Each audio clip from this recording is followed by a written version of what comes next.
Nobody over there is genuinely arguing that they are actually female. Only in America are we doing that. And that's what's the craziest thing of all. Even if you truly, truly believe you need to change gender, and you truly believe it's the right path for you, and you believe you're not being psyoped, and you believe you're going to be happy, and you believe you need to mutilate yourself, that's all fine. But then to come along with the hubris and arrogance to tell me that I have to pretend you're something you're not, yes, biologically. That's right. That's absolutely and utterly arrogant.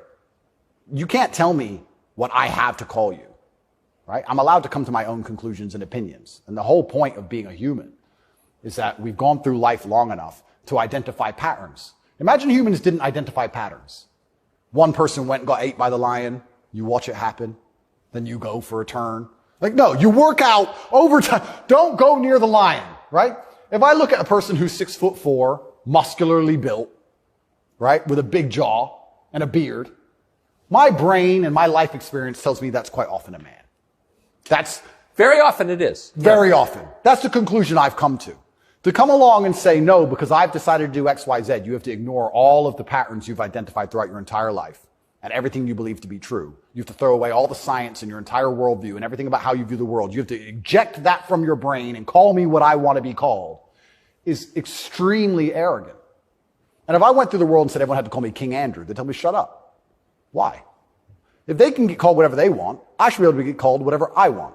I want to be King Andrew, #1 savior of Earth, climate change activist.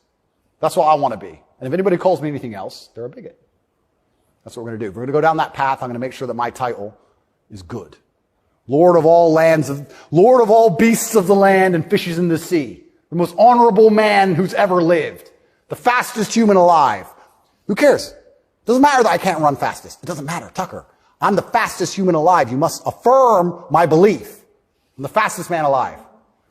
Greatest man in show business. Sorry, Tucker. Best political commentator there's ever been. Let's just go down this path of insanity. Why not? Walk around with stickers on our head. It'd be great. It'd be fun. The scariest thing about all this stuff is that the world is still polarized to a degree because there's certain places in the world which are too close to baseline reality for survival, for any of this garbage to fly. You think you can go to Tajikistan where people are trying to eat and talk to them about gender and all this garbage? They'll be like, listen, you're a man. This needs doing. Shut up. Right? There's no time for any of that. So as the Western world is self-destructing in real time, there are places in the world where none of this crap is happening. So who's going to own the world in 100, 200 years? Like, it's still competitive to a degree. It's still bipolar. There's two sides to the world. I think that when men are men and women are women and we stop arguing about dumb shit, that society overall is more competitive. I don't know how America's going to maintain its influence over the entire planet when it's doing all this garbage. How long can this possibly last? Not long. Not long. It's like the fall of Rome. The fall of Rome, everything became decadent, endless sex and orgies. No one had enough faith in the state to join the army anymore. And people talk about barbarians destroying Rome. Rome was destroyed from the inside. That's what happens. And we're witnessing it in real time. And we have all these problems on Earth, and then they want to spend millions and millions of dollars on an investigation to prove that I'm a human trafficker for TikTok. It's clown world. It's nothing even makes sense anymore. This is a video from a recent Pride March in New York, and I'm interested in your view of it.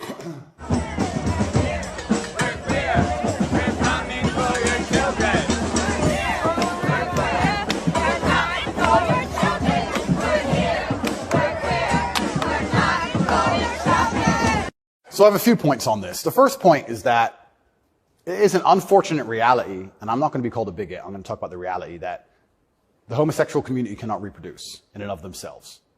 So for them to have a community into the future, they do need your children. That's how they think. For there to be a homosexual community in 100 years from now, they need straight people's kids. Because only straight people have children. So they're telling the truth. That's the first thing. They mean what they say. The second thing is, I think a lot of this is an attention grab by them. I think they are slightly disappointed in how tolerant many people actually are. I have no problem with gay people. I don't care. I'm gay. Cool. I want to get married. Fine. I'm going to wave my dick in your kid's face. Wait a second. Yeah. They push it to a point where we have to react. And then when we react, they say we're bigoted. Children are innocent, and destruction of innocence is one of the most disgusting things on the face of the planet. It's terrible if a child is killed in a war. It's terrible if a child's mind is warped by any propaganda mechanism. They're innocent. What I don't understand is why, imagine heterosexual men walked around naked saying, we're coming for the children. Well, someone gets shot. Absolutely. So why is it when For good reason. Completely. So as soon as there's this sexual orientation, they're completely protected. And I think that the whole point of having children as a whole is to instill them with your worldview. I know if I have children, I want them to be like me. We just talked about my last name and how I want them to honor me into post-death. Then I want them to be a representation of me, which means they should believe in my values and my creeds. Why is a group of people in New York walking around telling me what they're going to teach my kids and what my kids should believe? They're not your kids, they're my kids. Right. And that's what's so scary, because children are impressionable and children are raised by the state and the internet, effectively, which is why they want me off the internet. But they'll let a lot of people stay on the internet that say a lot of things. I'll argue that if I was transgender, the American embassy would have told Romania they were bigoted and removed me pretty quickly. I would genuinely argue that point. They would say, no, what you're doing is abusive to the LGBT community. He must be removed from jail. Of course, immediately. Immediately. But because I'm straight and heterosexual, it doesn't matter. We're the class that suffers the biggest bigotry that possibly exists in the Western world today. I would actually argue that point. But they're saying this to be deliberately provocative. They're deliberately trying to upset people. They want to upset you so that when you talk against it, they can call you names and call you a bigot. And also they mean what they say. And it's truly scary. I'm obviously a Muslim. I'm Islamic. What most people don't understand about a lot of the Islamic world is that a lot of these things are outlawed, right? But people say, so gay people can't go there. If you go to Dubai, you will see gay people. If a guy wants to be gay and do whatever he wants to do with a full-grown man in his own house, I don't care. And you can tell. You might have a waiter's gay, whatever, etc. The only reason it's outlawed is not to stop a full-grown man meeting a full-grown man and doing what he decides to do. It's outlawed to prevent it bleeding into society and affecting the culture where the children are affected. That's why it's outlawed. And I'm not saying it should be outlawed in America, but what I'm saying is if you're not going to protect the innocence of children from any ideology, and if the ideology is deliberately targeting children because children are more impressionable and more capable of believing in things which simply aren't true, perhaps a man looking like a woman or vice versa, then that is a dangerous ideology that should be very closely examined. Well, if you're not going to protect children, or if you're going to encourage women to fight your wars, why have a society in the first place? Well, this is another thing. Isn't the whole point of society to protect women and children? You know what's really interesting? I argued this point once. They were talking about how the West is a patriarchy and it's so terrible to be a woman in the West. And I'm like, well, where's better to be a woman then? If it's not the West, please tell me. Pick another country besides America where you'd rather be a woman. It's garbage to begin with. But you're saying, America's a patriarchy and Americans are all misogynistic. And men are so bad and women have been oppressed since the beginning of time. It's always been a patriarchy. If that's true, why don't women fight our wars? Think about it. We can get the women of our country and the women of another country and let them go die in a ditch. And us men can just sit around being patriarchs. Why do we have to go die? Why do we have to go get our legs blown off? No, because we're a patriarchy. Women can go suffer.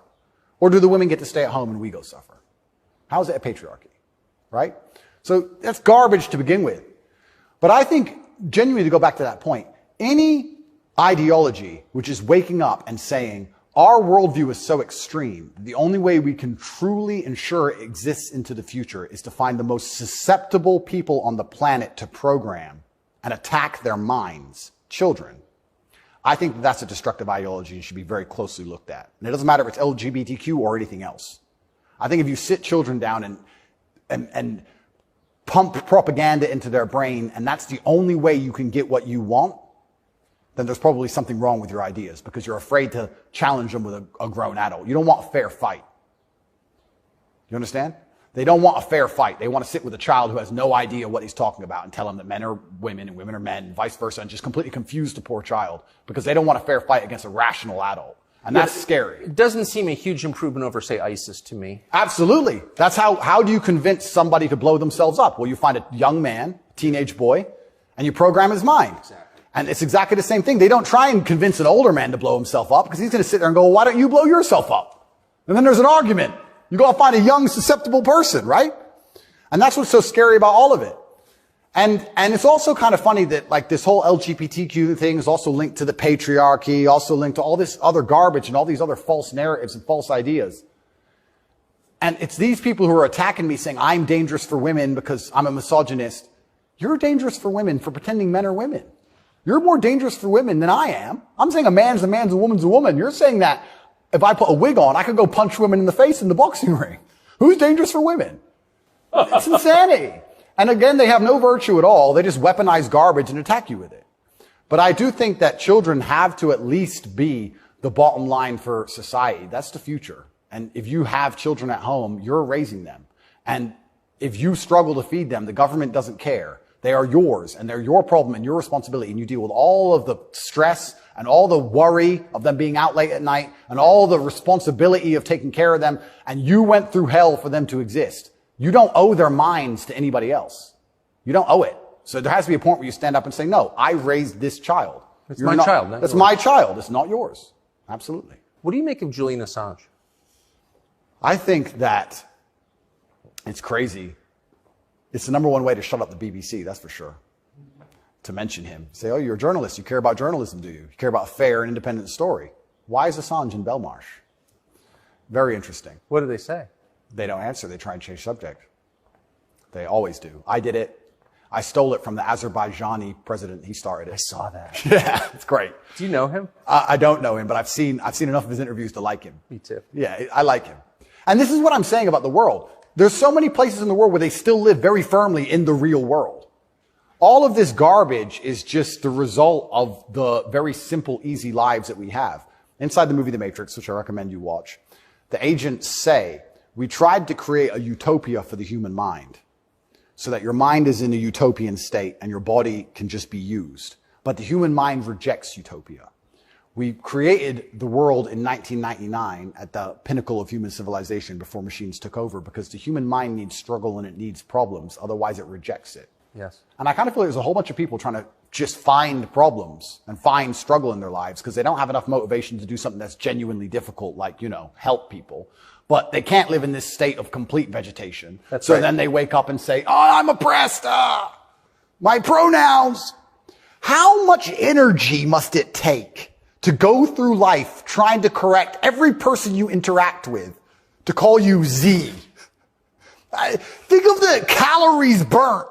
I can't think of a bigger waste of time. Think of the calories burnt. Every Starbucks employee, it's actually Z. Correct. You are a moron. And you are just wasting so much energy. You could put that towards something beneficial. You could volunteer. You could go to the gym. There's so much more you could do with instead of walking around and talking about Z. You sound like a dumbass. But they're just finding struggle because they don't have any actual important struggle in their lives. And that's why it only exists in the decadent West. Do you think the coming famine will change that? Absolutely. I would argue that when the famine comes, I think all these feminists will look for a strong man of resource who is stoic, who has a good network, who's capable and important and respected. It's amazing how quickly feminism disappears. In fact, there's a podcast I did called Fresh and Fit. And I did this podcast in Miami, and I was arguing about gender roles with 7 girls. And during it, they were telling me that they can do anything a man can do, all the usual things, and they don't care, they don't need a man, all this garbage. And some crazy fan knocked on the door for me, and he had a gun. He knocked on the door.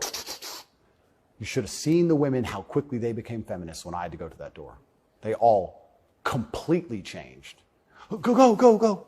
Oh, the feminism's out the window. There's no feminists on the Titanic. There's no feminisms in a famine. There's no feminists at war. Where's the feminists? Go to war, right? I remember when we did that very well-planned, very thorough evacuation of Afghanistan, and all the schools that we opened for women got shut down by the Taliban. And I was having this conversation with someone, and I was saying, okay, well, you're an Afghan man, right? You've been hired by the Afghan Defense Force, and America's now left, and you have a meager wage, and America's left, and the Taliban are coming, and you're standing outside of the school with your AK, and they're coming with whatever they've got.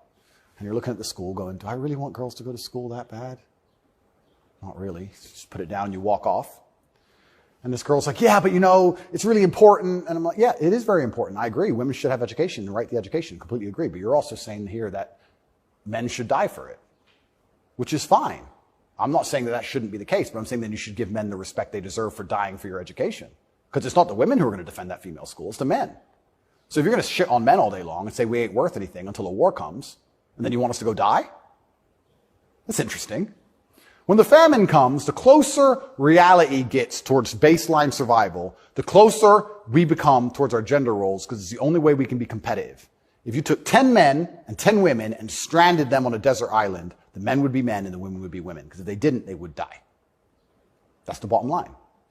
And I think that if you look at history, since the dawn of time, men were masculine, and also men, by and large, were generally ruling the society, not in an oppressive way, but in a protective way. And I think that that means that makes society most competitive. And my argument for that is that if you name any society since the dawn of human time, men were protecting women, providing for women, and basically in charge of the society. And these are societies that never met. So it can't be an idea that spread. The Ming dynasty and the Aztecs, they're pretty far away.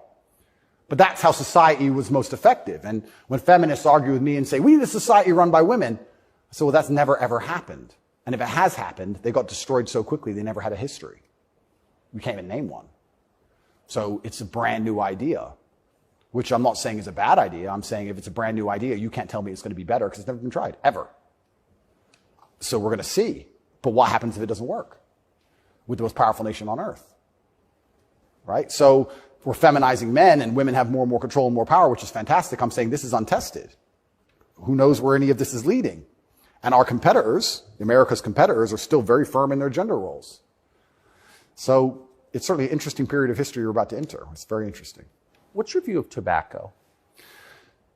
I love tobacco. So my diet is particularly strange, I've been told. I live on caffeine and nicotine. So I eat once a day. I eat dinner only. 80% of my calories come from meat. I have 10 cups of coffee a day and 3 or 4 large cigars. So I like caffeine and nicotine. I do too. Yeah, it makes me feel good. Makes me feel like my blood's on fire a little bit. Caffeine and nicotine, I think, are fantastic.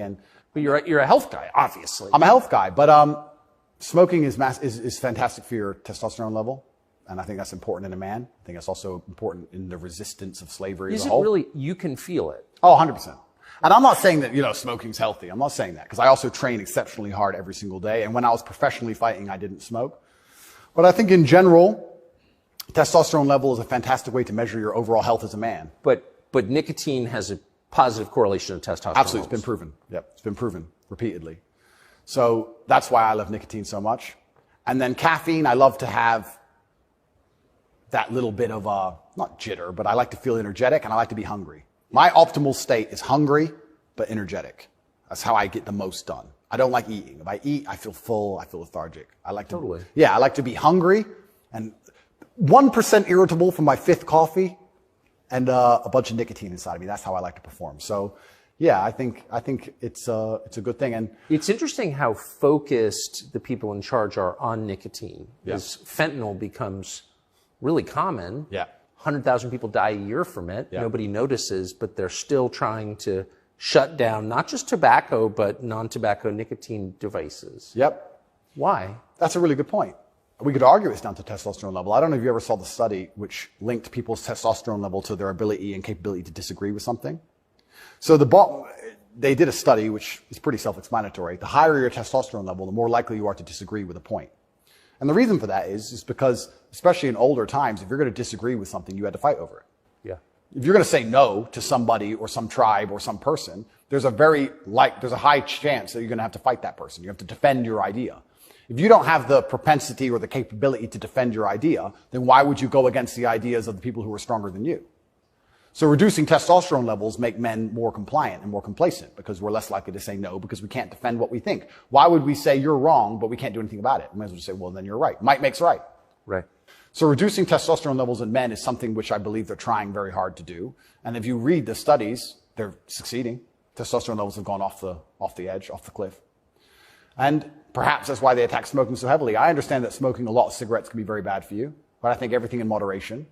And I think that overall, I would rather smoke a few cigars today and maintain my testosterone level, which it's good for, than not. I think the benefits outweigh the negatives. Couldn't agree more. And my final question is about digital currency. Yep. Do you think it's inevitable, and what would its effects be? CBDCs are inevitable, and they're scary. They're super scary because it's the final absolute realm of control. I mean, they're already removing cash from society. I think they say that just because they want to be able to trace things easier, and that's certainly part of it. But I also have another theory on it. I think if you have a $50 bill, and I give it to the barber for my haircut, and then he goes and buys groceries with it from the grocer, and the grocer goes and gets his car washed, the $50 goes from place to place, and after 20 or 30 transactions, the $50 bill belongs to somebody, and it's worth $50. Whereas if I pay by card, 1.5% goes to the bank. And then if he takes the money I've given him and pays for the groceries, 1.5% goes to the bank.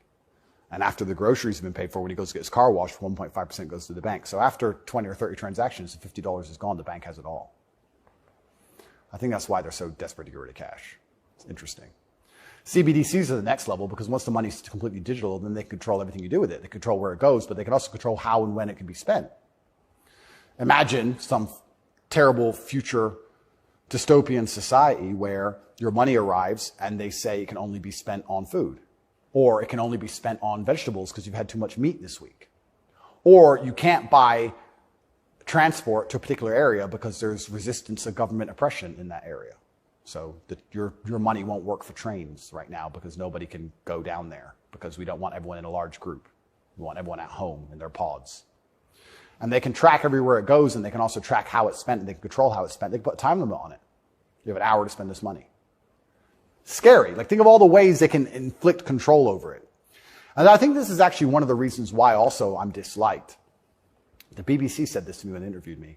They said, Lucy, the very intelligent BBC reporter, said, word for word, you have a Bugatti and a cigar, and that means it comes with a side order of misogyny.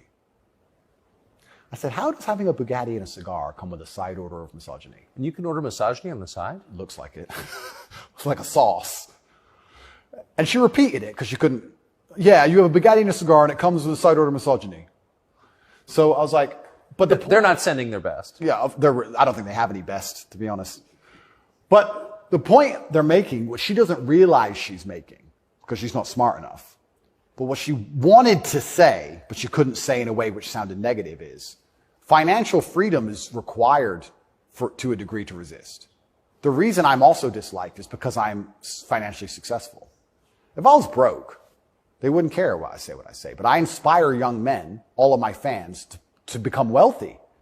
And you'd think that'd be fantastic for the society, right? He has millions of young men. He's teaching them to work hard. He's teaching them different ways money can be made. He's teaching them to be fantastic salesmen. He's helping the society. No. Because if you have a whole bunch of money, then you can sit and say, no, I don't need your wage. That's bullshit.